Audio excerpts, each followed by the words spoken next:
दोस्तों, आप सभी का स्वागत है आपके अपने YouTube चैनल पर। दोस्तों, अक्सर आपने टीवी मोबाइल पर सुना होगा कि जब पुलिस को कोई डेड बॉडी मिलती है तो पुलिस सबसे पहले उस डेड बॉडी का पंचनामा भर के पीएम यानी कि पोस्टमार्टम के लिए भेज देती है। इस पर आपके दिमाग में कभी ना कभी तो क्लिक किया होगा, आखिर ये पोस्टमार्टम क्या होता है, इसे कैसे किया जाता है। पोस्टमार्टम के दौरान बॉडी के पार्ट्स को निकालकर बेच दिया जाता है। क्या पोस्टमार्टम के लिए परिवार की सहमति होनी जरूरी है? ऐसे ना जाने कितने ही सवाल होंगे जो आपके दिमाग में पोस्टमार्टम का नाम सुनते ही चलते रहते होंगे।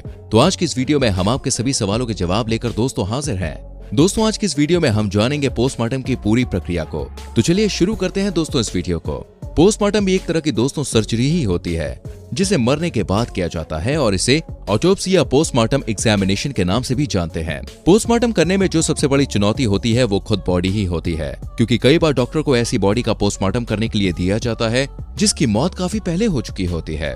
कई बार तो डॉक्टर्स को 2-3 साल पुरानी बॉडी का पोस्टमार्टम करने के लिए दिया जाता है। ऐसे में पोस्टमार्टम करके सही रिजल्ट प्राप्त करना देखिए मुश्किल हो जाता है। इसके अलावा कभी कभी सड़े गले शव का पोस्टमार्टम भी डॉक्टर्स को करना पड़ता है। अब आप सोच रहे होंगे कि पोस्टमार्टम क्यों किया जाता है। तो दोस्तों, आपने देखा होगा कभी किसी एक्सीडेंट में लोगों की मौत हो जाती है तो कभी संदिग्ध हालत में घर से ही किसी की बॉडी पुलिस को मिलती है। अब ऐसे में किसी व्यक्ति की मौत किन किन कारणों से हुई है या उसकी मौत का कारण क्या है, उसे जानबूझकर मारा गया है या उसकी मौत नेचुरली हुई है, इन सब बातों की इन्फॉर्मेशन निकालने के लिए पोस्टमार्टम के एक्सपर्ट डॉक्टर्स की टीम के द्वारा उस इंसान की लाश का पोस्टमार्टम किया जाता है और इसके लिए इसे एक सर्जिकल प्रोसेस ही कहते हैं। इस प्रोसेस में मरे हुए व्यक्ति की लाश को मशीन और तमाम तरह के ब्लेड आदि से चीरा या काटा जाता है और फिर इन मशीनों के द्वारा उसकी पूरी बॉडी की स्कैनिंग और चेकिंग की जाती है। दोस्तों, आपको ये बता दें कि डॉक्टर्स अपने मन से ही किसी भी मरे हुए व्यक्ति की बॉडी का पोस्टमार्टम नहीं कर सकते, बल्कि किसी भी मरे हुए व्यक्ति की बॉडी का पोस्टमार्टम करने के लिए उस इंसान की फैमिली वालों की परमिशन जरूरी होती है। लेकिन देखिए, कभी कभी ऐसा होता है कि पुलिस को मिली बॉडी का कोई रिलेटिव नहीं मिल पाता या वो संदिग्ध होती है, तो ऐसी कंडीशन में पुलिस या कोर्ट की परमिशन के बाद उस बॉडी का पोस्टमार्टम कर दिया जाता है। आमतौर पर एक मृत शरीर का पोस्टमार्टम 7 से लेकर 8 घंटे के अंदर हो जाना चाहिए, क्योंकि जब इंसान की मौत हो जाती है तो मौत के बाद उसकी बॉडी में नेचुरल तौर पर बहुत सारे चेंज आने लगते हैं। जैसे उसकी बॉडी 1 से 2 दिन में गलना शुरू कर देती है। इसलिए अगर किसी डेड बॉडी का पोस्टमार्टम देरी से किया जाता है तो आने वाले रिजल्ट में बदलाव भी हो सकते हैं और मौत का सही कारण पता लगाने में दिक्कत आ सकती है। अब हम आपको बताते हैं कि पोस्टमार्टम कौन करता है। पोस्टमार्टम करने वाले लोगों की टीम में दोस्तों एक्सपर्ट डॉक्टर्स शामिल होते हैं। इनमें से ज्यादातर डॉक्टर्स फॉरेंसिक पैथोलॉजिस्ट होते हैं। इसके अलावा पोस्टमार्टम करने में डॉक्टर्स की सहायता करने के लिए वार्ड बॉय भी मौजूद रहते हैं।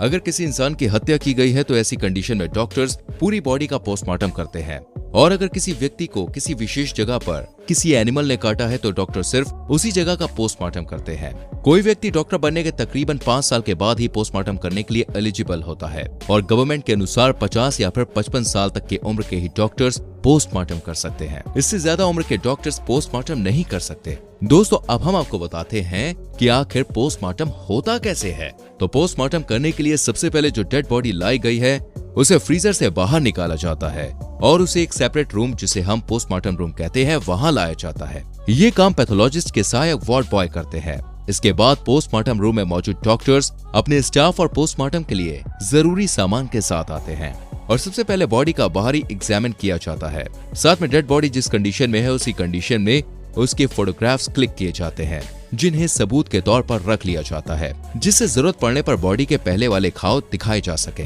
बाहरी बॉडी एग्जामिन करने के बाद डॉक्टर्स द्वारा डेड बॉडी के अंदर ही चेकिंग होती है, जिसे हम सिंपल लैंग्वेज में एक्सरे भी कहते हैं, जिससे अगर उसकी बॉडी के अंदर मान लो कोई चोट है तो एक्सरे से ये पता चल जाएगा कि कहीं कोई हड्डी तो नहीं टूटी है या उसे कोई गोली लगी है तो गन पाउडर कहाँ जमा है, ये सब चीजें पता चलती है। इसके साथ ही बॉडी के ब्लड को सैंपल के लिए भेजा जाता है और ब्लड के साथ साथ आंखों के लिक्विड को भी सैंपल के लिए भेजा जाता है, जिससे बॉडी के डीएनए का पता चल सके। इसके साथ ही साथ दोस्तों डेड बॉडी के फिंगरप्रिंट को भी स्टोर करके रखा जाता है। लेकिन मान लीजिए कि अगर बॉडी की हालत ज्यादा खराब हो जाए तो फिंगरप्रिंट कैसे लेंगे। ऐसे में डॉक्टर बॉडी की कलाई के स्किन पर ऐसे कट लगाते हैं कि वो स्किन किसी ग्लव्स की तरह बाहर आ जाएगी और डॉक्टर उस ग्लव नुमा स्किन को पहनकर बॉडी के फिंगरप्रिंट ले लेंगे।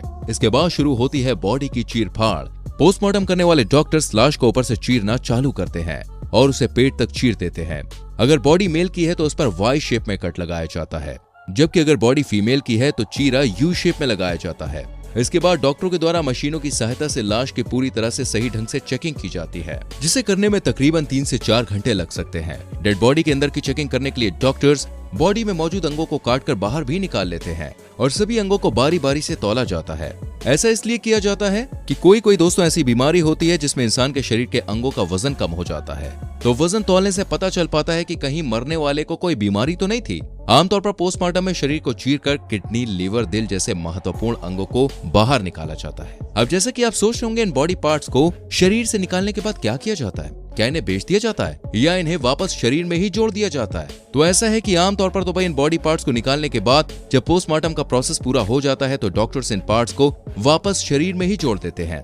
लेकिन कभी कभी इन पार्ट्स को डॉक्टर्स स्टोर करके भी रख लेते हैं, और वो इसलिए कि कभी मौत का रीजन पता नहीं चल पाया तो इन पार्ट्स से थोड़ी बहुत हेल्प मिल सके।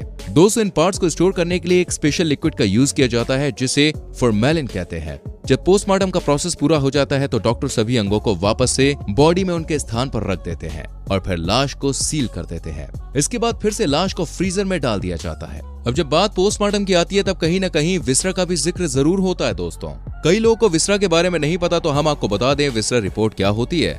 दोस्तों, पोस्टमार्टम करने के दौरान डेड बॉडी के विसरल पार्ट यानी किडनी, लिवर, दिल, पेट के अंगों का सैंपल लिया जाता है और इसे ही विसरा कहते हैं। वहीं पोस्टमार्टम को लेकर एक्सपर्ट्स का कहना है कि मेडिकल साइंस ने अब इतनी तरक्की कर ली है कि उसे पोस्टमार्टम की जरूरत न पड़े और बिना पोस्टमार्टम के ही मौत के पीछे के कारणों का पता लगाया जा सकता है। इसलिए अब पोस्टमार्टम को विकल्प के रूप में लेना चाहिए। तो दोस्तों, ये थी पोस्टमार्टम का प्रोसेस। आपको जानकारी कैसी लगी हमें कमेंट करके जरूर बताइए। वीडियो को लाइक कीजिए, शेयर कीजिए और आने वाली वीडियोस को देखने के लिए चैनल को सब्सक्राइब करके बेल आइकन प्रेस कीजिए, जिससे आपसे कोई भी वीडियो मिस ना हो। सो फ्रेंड्स, मिलते हैं अगली वीडियो में। अपना बहुत ख्याल रखिएगा। Bye bye, take care.